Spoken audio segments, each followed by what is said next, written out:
What's up, y'all? Welcome back to the Us vs. Them YouTube channel. I'm your host, Vince, and we're going to break down the next fight that we have for the upcoming fight night this weekend. We got Malcolm Wellmaker versus Juan Díaz.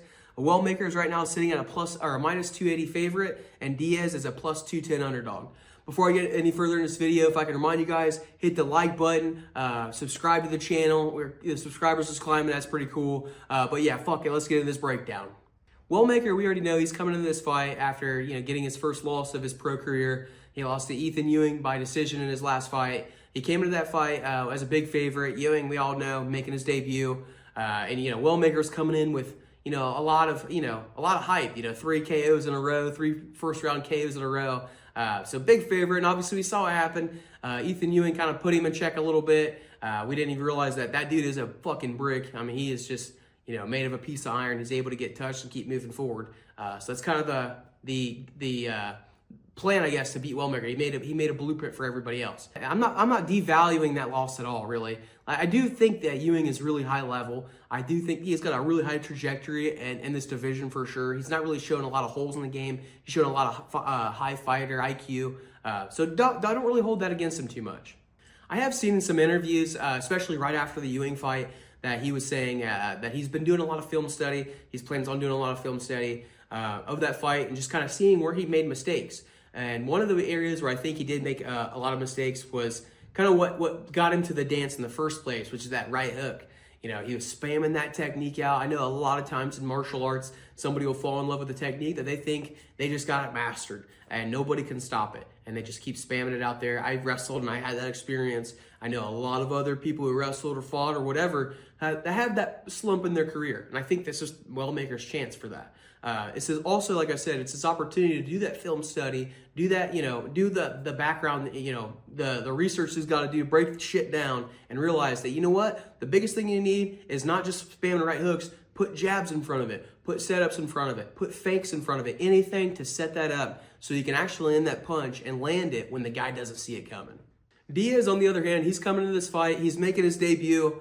We saw him on the Contender Series. He had a nice spinning back elbow knockout. But traditionally he doesn't throw flashy strikes like that. He's more of a nose to the grindstone kind of a boxer. He's going to keep pressure forward. He's got good pace, good cardio. He's really durable. He has a lot of characteristics of a Mexican MMA fighter that we've seen in the past.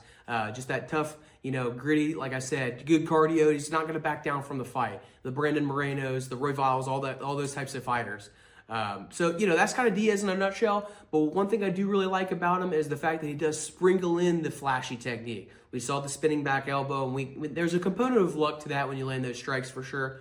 But you got to throw them, and you got to, I think one of the reasons why it makes it work for Diaz is because he doesn't spam him. He doesn't look for that type of shit often. So as he's throwing good technique and normal, the normal 1s and 2s type of technique, then you throw something out there or just a kick in general. That type of stuff, it makes it really effective for him. The one thing that I think is really important to notice in this fight or to acknowledge is kind of like the trajectory of these fighters in a 3-round fight, right? So you have Wellmaker, we've seen a 3-rounder in his last fight against Ewing, and he starts out hot, he drops Ewing, wins the first round, but as the fight goes on, we kind of see him, the speed goes away a little bit, those quick twitch muscle fibers start to slow down a little bit, and obviously that starts to wear on your cardio a little bit. It makes breathing a little harder and all that shit. So, and then you got, on the other side, you got Diaz, who's, I think he gets stronger as the fight goes on. He's not Peter Yan in the sense of like he's kind of reading his opponents and feeling them out, but I think there's something to him getting punched and, the fight coming alive in him, and that's that, he's got, like I said, he's a former champ, so he's got 5-round experience. We've seen him in 5-round fights before, and as the fight goes on, like I said, he gets stronger and stronger. So one guy's going to be fading as another guy's going to be revving up. I have seen the line start moving throughout the week in favor more and more for Malcolm Wellmaker, and I will say that this fight is going to be closer than the line suggests right now. Diaz is not going to back down from a fight, and we already saw that is the blueprint to beat Malcolm Wellmaker. I don't think Diaz is as good or as durable as Ewing, but like I said, that pressure, stay in your face type of opponent does give Malcolm Wellmaker problems over time. So I do think Malcolm Wellmaker is going to make the adjustments. I think the biggest thing that we're going to see him make an adjustment this weekend, my biggest prediction, I think, is that he's going to slow down a little bit and take something off those shots a little bit. He's not going to be looking for him and head hunting.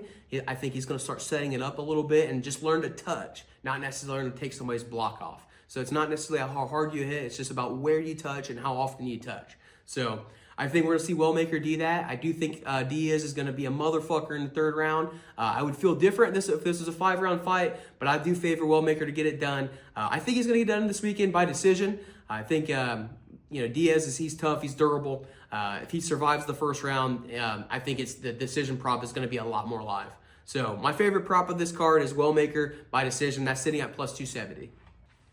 If you have any value, or if you want to bet Diaz at all, I don't think you should bet a money line. I think, like I said, the line keeps shifting more and more. So if you want to bet him, I would just go money line right now. Like I said, that's at plus 220, and it keeps getting longer. So I would wait closer and closer to the fight at this rate, and you can get him at a discount. That's all I got for you guys in this breakdown. Stop by for our next video where we're breaking down Modestas Bukauskas versus Christian Edwards. That's going to be a sick fight. I definitely think that's going to be fireworks potential. But yeah, that's all I got. So I'm the fuck out of here.